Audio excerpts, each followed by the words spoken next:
In this video, I'm going to walk you guys through how I build the unit circle, including the systems and the patterns I look at when I'm filling this in myself.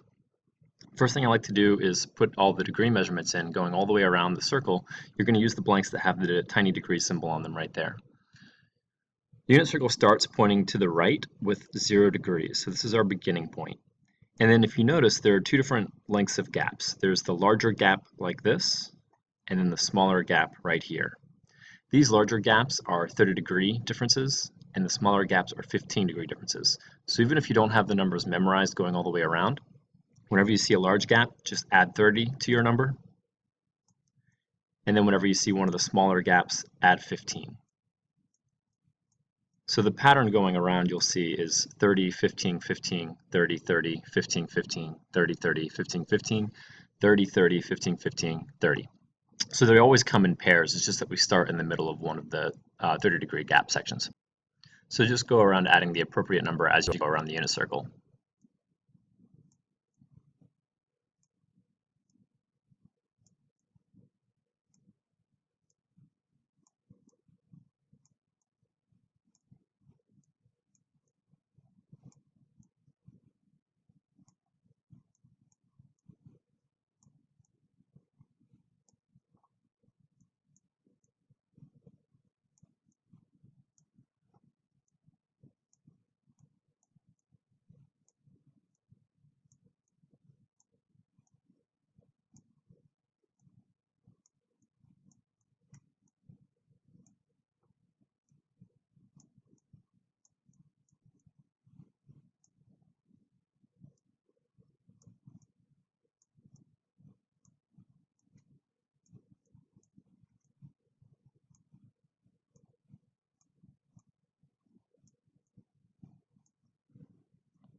Next, I fill in the radian measurements, which are the second blanks going around the inside of the circle here.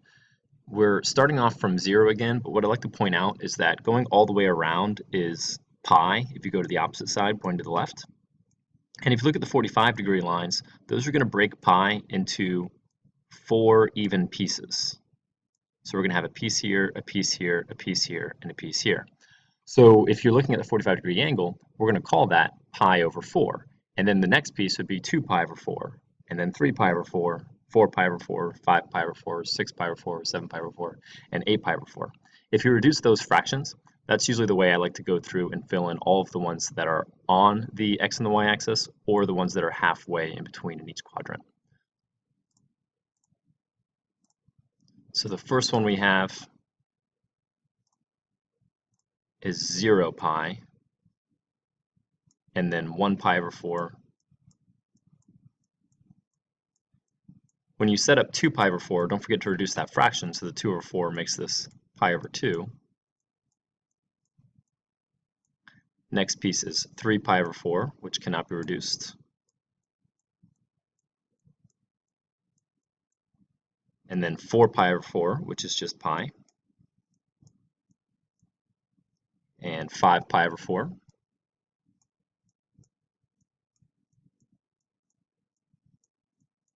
Six pi over 4 reduces to 3 pi over 2.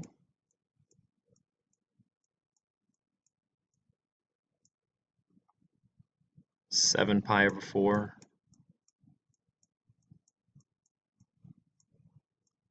And then coming back around, 8 pi over 4 is the same as 2 pi. So on the right-hand side, we include both names, the starting point 0, and the fact that once you go all the way around once, that's 2 pi, or for degree measurement form, 360 degrees. Next, I look at the other blank marks that we haven't filled in yet.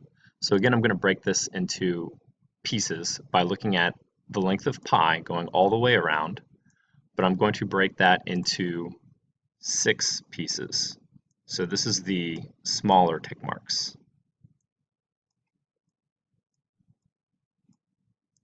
So if you look at each of these red lines I just drew in, we're starting from 0. We have 1 pi over 6, 2 pi over 6, 3 pi over 6, 4 pi over 6, 5 pi over 6, and 6 pi over 6. We're breaking pi into 6 equal measurements, and then we're just labeling them one at a time going around. Now some of them will already be filled in, because we've already done the 90-degree angle, for example. So I don't actually have to do the 3 pi over 6. If you reduce that, it would be pi over 2, and we've already filled that one in. So I'm just going to be filling in the new ones, the ones that are still blank that I haven't done yet, going all the way around using that same pattern. So starting from 0, we have 1 pi over 6, 2 pi over 6 reduces, 3 pi over 6 we already did, 4 pi over 6 reduces,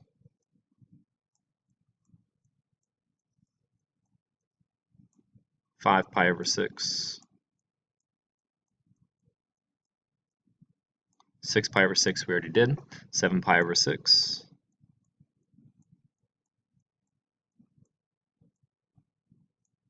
8 pi over 6 reduces,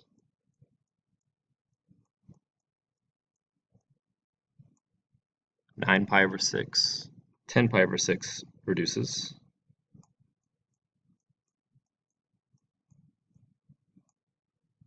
11 pi over 6.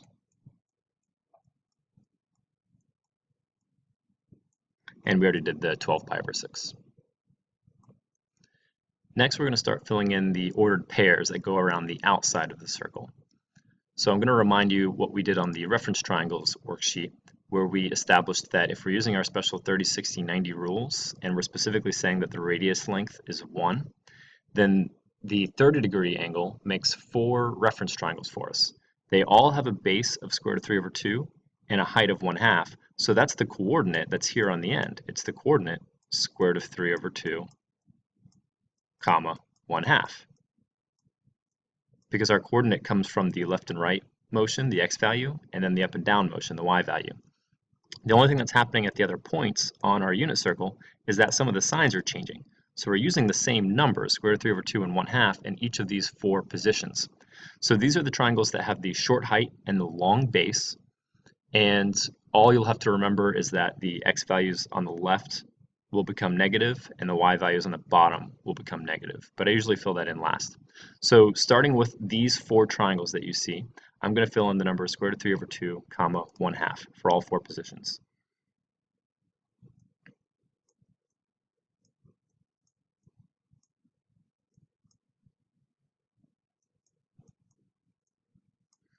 And again, you're looking for the triangles with the short height, so it should be the one that's closest to the x-axis. So it would be this one here.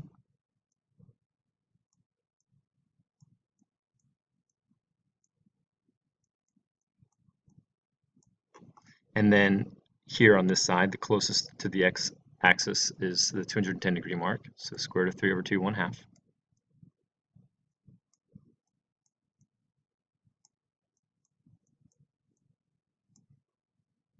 And then the same thing on the right-hand side, bottom right.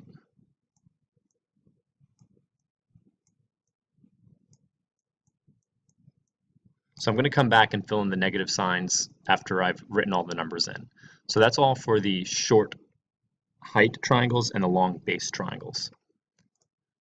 Next, we can look at the ones that have the same base and height. So these create the coordinate square root of 2 over 2, square root of 2 over 2. So your x and y values are the same. And these are the ones that are halfway through each of the quadrants. So the next line in my first quadrant is going to be square root of 2 over 2 and square root of 2 over 2. And these side measurements are coming from our special 45, 45, 90 triangle rules. So I fill it into this quadrant, and then I do the same thing on this side. Again, I want to fill in the middle line of each of the quadrants. So make sure you're doing the middle ones.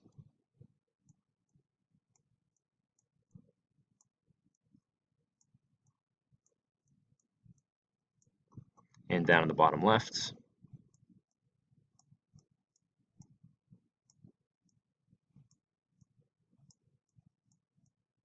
And then in the bottom right.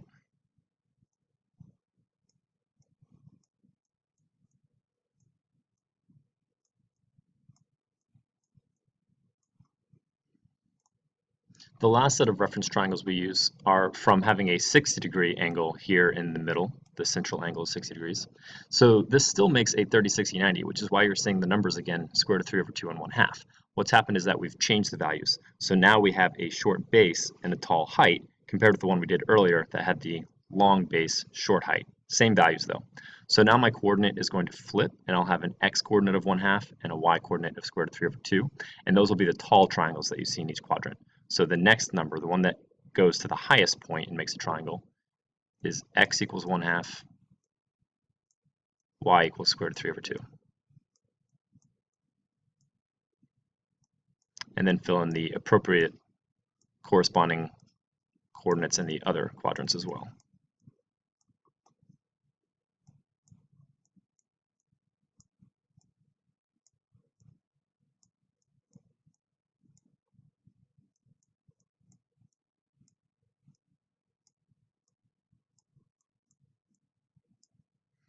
The last points we need to fill in, remember we're dealing with a radius of 1, so if we went straight to the right, straight to the left, straight up, or straight down, we want to fill in those coordinates. So starting from the origin and moving to the right, a length of 1 will give you the coordinate 1, 0.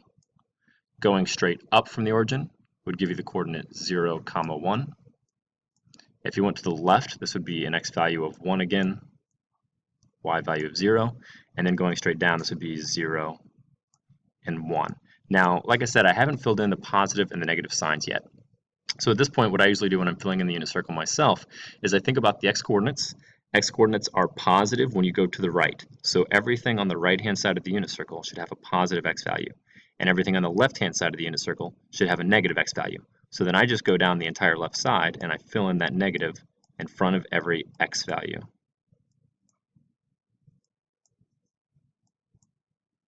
And it doesn't affect the zeros on the top and the bottom. There's no such thing as a negative 0. So those you just leave as 0. Then I do the same thing for the y values. Y coordinates, if you're starting from the origin, everything above the x-axis will have a positive y value. So all of the second numbers in each ordered pair should be positive up on the top of the unit circle, and they should all be negative on the bottom. So then I just go through and I fill in the negative sign on all of the ones on the bottom.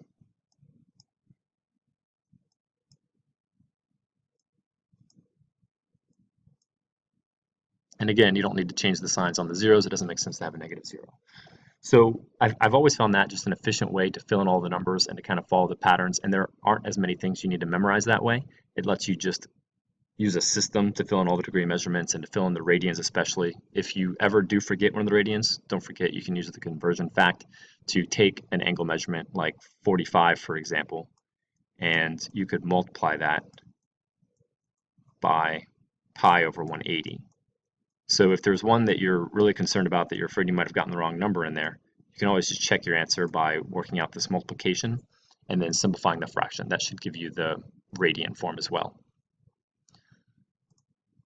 Here is a nicer printed version just so that you can see the numbers a little bit more clearly on the unit circle. It's harder to write with the stylus on the screen than it is to have it written with pencil and paper and then scan it. So just to make sure that you see all the patterns we talked about, you can see the degree measurements going around, the radian measurements going around, and then be very careful about the signs. It's very easy to forget to go back and change the x coordinates and the y coordinates signs after you fill everything in.